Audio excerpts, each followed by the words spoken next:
Hi guys, in this video, I'll show you kung paano mag-withdraw sa ATM gamit ang GCash Visa Card.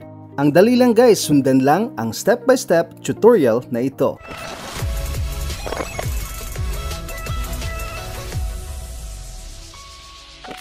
So nandito ako ngayon sa PNB or Philippine National Bank. Anyway, pwede naman sa ibang bank guys as long as meron kang makikita na Visa logo, gaya nito. So let's proceed sa ating tutorial. Okay, so go to card reader para doon mo ipasok ang iyong GCash Visa card.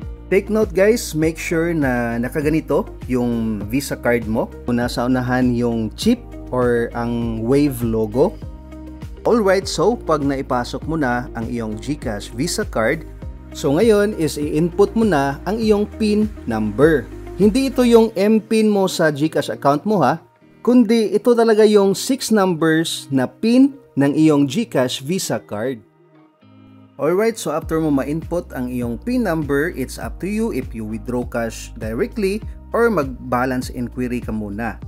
Dito sa PNB guys is merong kaltas na 2 pesos per balance inquiry. To proceed, click yes and click savings. Okay, so do you want a printed receipt? Okay, so no, kasi mamaya after mag-withdraw is meron namang lalabas na receipt. Alright, so ito yung balance ng GCash account ko. So para makaproceed tayo for another transaction, so click yes. So this time is pindutin na natin ang withdraw cash. As you can see, merong kaltas na 15 pesos every time mag-withdraw ka dito sa PNB. Sa ibang bank is meron 16 pesos, iba naman is 18 pesos, depende no. So para makaproceed na tayo, click yes. Tap savings. So ngayon is i-enter mo na ang desired amount na gusto mong i-withdraw. Alright, so ang i-withdraw ko is 2.5. Then after that, pindutin ang yes. Alright, so ngayon, the transaction is being processed.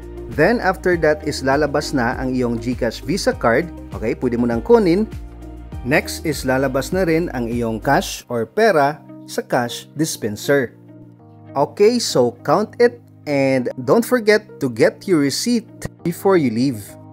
Ayan, so naka-withdraw na ako ng cash sa ATM using my GCash Visa card. So ganun lang kadali guys. Okay, so kung nakatulong sa iyo ang videong ito ay huwag mo kalimutang mag-like at mag-subscribe. So for more GCash tutorials ay pwede mong i-click ang mga video na nasa screen.